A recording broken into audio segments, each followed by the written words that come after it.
আসসালামু আলাইকুম ওয়া রাহমাতুল্লাহি ওয়া বারাকাতুহু। সুপ্রিয় দর্শক মণ্ডলী, আশা করি মহান আল্লাহ রাব্বুল আলামিনের অশেষ মেহেরবানি ও দয়ায় আপনারা সকলে ভালো আছেন। বন্ধুরা, আজকের ভিডিওতে আমরা বলবো যে কারবালার ময়দানে পেঁচার সাথে কি ঘটনা ঘটেছিল। পেঁচা ইমাম হোসেন রাদিয়াল্লাহু তাআলা আনহুকে কি বলেছিল, পেঁচা কেন সব সময় ভয়ে ভয়ে থাকে, আর কেনই বা জনমানবহীন জায়গায় থাকতে পছন্দ করে, সেই সম্পর্কে একটি বিস্ময়কর সত্য ঘটনা যা শুনে আপনি বিস্মিত হবেন। একবার এক ব্যক্তি ইমাম জাফর সাদিক রহমতুল্লাহি আলাইহির দরবারে হাজির হয়ে জিজ্ঞাসা করলেন, হে হজরত, আপনি আমাকে বলেন যে পেঁচা সবসময় বিরান ও জনমানবহীন জায়গায় থাকতে কেন পছন্দ করে এবং এই পাখিটি সবসময় উদাস ও দুঃখী কেন থাকে।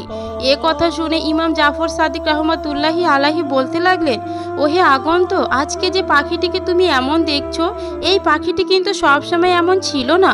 এই পেঁচাটি কিন্তু আগে কখনো নির্জন জায়গায় বসবাস করতো না বা উদাস এবং দুঃখী অবস্থায় থাকতো না। এর সাথে এমন একটি ঘটনা ঘটেছিল যার পর থেকে এই পাখিটি এমন হয়েছে।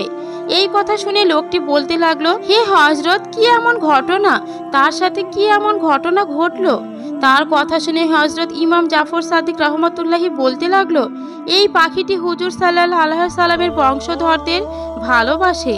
এর আগে নির্জন জায়গায় বাস করতো না, কিন্তু কারবালার ঘটনার পর থেকে এই পাখিটি নির্জন জায়গায় বসবাস শুরু করে।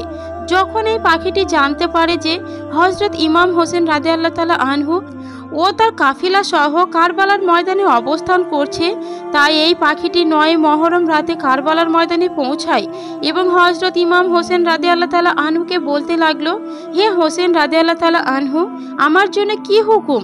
তখন হজরত ইমাম হোসেন রাদিয়াল্লাহু তাআলা আনহু বললেন, হে পাখি, তুমি এখান থেকে চলে যাও, কারণ আগামীকাল এখানে রাসূল সাল্লাল্লাহু আলাইহি সাল্লামের বংশধরদের উপরে যে ঘটনা ঘটতে চলেছে তা তুমি দেখে সহ্য করতে পারবে না, তাই তুমি এখান থেকে ফিরে যাও। এই কথা শুনে পেঁচা খুব পেরেশান হলো এবং বলতে লাগলো, হে হোসেন রাদিয়াল্লাহু তাআলা আনহু, আমি এখান থেকে ফিরে যাব না। পাখিটি পিড়াপিড়ি শুরু করলে হজরত ইমাম হোসেন রাদিয়াল্লাহু তাআলা আনহু তাকে সেখানে থাকতে অনুমতি দেন। এরপর পাখিটি নিজ চোখে দেখেছে কারবালার পুরো ঘটনা, ইয়াজিদের বাহিনী কিভাবে হজরত ইমাম হোসেন রাদিয়াল্লাহু তাআলা আনহু ও তার সঙ্গীতের উপর অত্যাচার করেছে। সে নিজ চোখে দেখেছে সবকিছু।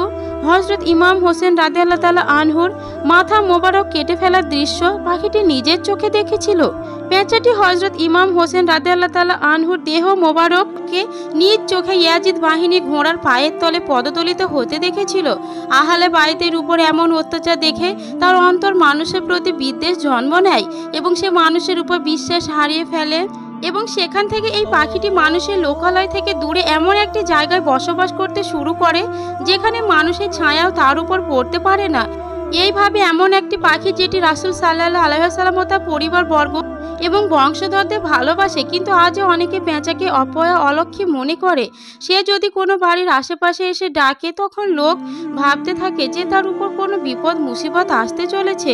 অনেক সময় নিজে বাড়ির আশেপাশে পেঁচার ডাক শুনতে পেলে মানুষ তাদের বাড়ি ছেড়েও চলে যায়।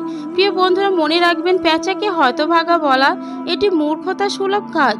পেঁচা শুধু একটি পাখি মাত্র, মাঝে মাঝে ডাকে এবং মনে রাখবেন, পেঁচা ডাকার ফলে আপনার উপর এবং আপনার বাড়ির উপর কোনো মুসিবত আসবে না।